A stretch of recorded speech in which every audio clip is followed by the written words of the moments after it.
मुस्कान खान। कैसे सब friends, I hope सब खैरियत से होंगे। तो चिकन चटखारा बोटी बनाने जा रही हूँ आज मैं, बहुत ज़बरदस्त और मज़ेदार।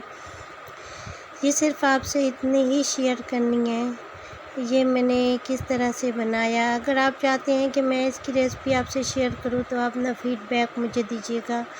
मैंने सिर्फ इस वजह से ही बनाकर आपसे शेयर कर रही हूँ किस तरह से मैंने इसको मैरिनेट किया और किस तरह से कितनी देर मैंने इसको मैरिनेशन करके रखा और कौन कौन से स्पाइसेस मैंने इसमें ऐड किए, क्या क्या चीज़ें ऐड की, ये सारी चीज़ें जो हैं मैं आपको बताऊंगी।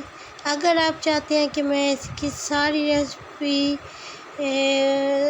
आपसे शेयर करूं स्टेप बाय स्टेप, तो आप मुझे अपना फीडबैक दीजिएगा, एक अच्छा सा कमेंट कीजिएगा और उसके बाद मैं कोशिश करूँगी कि इसकी जो है रेसिपी आपसे ज़्यादा टाइम ना दूँ और फ़ौरन से ही शेयर कर दूँ।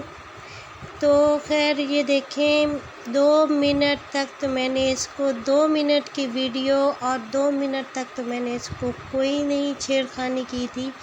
और थोड़ा ये पैन जो है वैसे गरम तो था घी, और मैंने इसकी आंच जो है मध्यम की थी जब मैंने ये चिकन ऐड किया था, तो इस वजह से शायद चिमट रहा हो या क्या वजह है। मैं इसकी शायद यही वजह थी कि ये चिमट रहा था नीचे से। तो खैर ये फर्स्ट टाइम ये हुआ था, बाकी जितनी बार मैंने फ्राई किया बहुत अच्छी तरह से वो उनकी साइज चेंज होती गई और अच्छी तरह से बनती गई।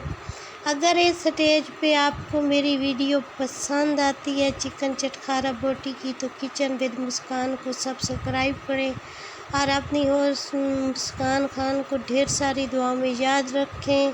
और ये हमारी मज़ेदार सी जूसी क्रिस्पी मज़ेदार टेस्टी चिकन चटखारा बोटी बनकर तैयार हो गई है। और ये किसी ने उठा भी दिया, हाँ मेरे भाई ने उठाई थी, सॉरी, ये मेरे भाई ने उठाई थी और वो उसने मुझे फ़ौरन से फीडबैक दिया था कि बहुत ज़बरदस्त बनी। मैंने उसको कहा था कि उठाओ और चेक करो, टेस्ट करो कि मुझे बताओ। तो ये देखें, आई होप वीडियो पसंद आएगी।